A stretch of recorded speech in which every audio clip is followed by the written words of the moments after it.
Hi అండి. ఇవాళ వచ్చేసి నేను గోంగూర పచ్చడి చేశాను. ఈ గోంగూర పచ్చడి రెసిపీ నేను కింద లింక్ పేస్ట్ చేస్తాను మీకోసము. తప్పకుండా ఫుల్ వీడియో చూసేయండి. సో గోంగూర చట్నీ చాలా చాలా బాగుంటుంది అండ్ నాకైతే చాలా ఇష్టం అనమాట. అండ్ ఆనియన్స్ చూసారా, నేను ఇందులో వేయలేదు. ఆనియన్స్ సపరేట్గా కట్ చేసి పెట్టుకున్నాను. అండ్ వేడి వేడి అన్నము ఇలా గోంగూర పచ్చడి ఇలా తీసుకొని కలుపుతూ ఉంటే ఆల్రెడీ నాకు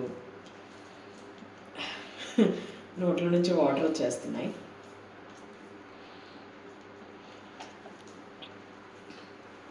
ఫ్రెష్ కూడా బాగా చేస్తుంది గోంగూర పచ్చడి.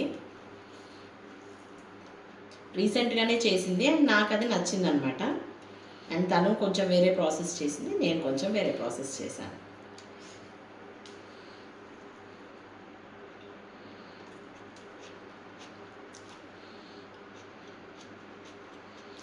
చాలా చాలా బాగుంది.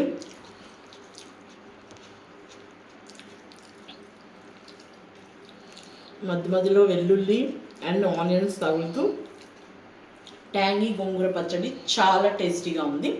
డెఫినెట్గా మీరు కూడా ట్రై చేయండి. బాయ్. మరొక వీడియోతో మళ్ళీ కలుసుకుందాం.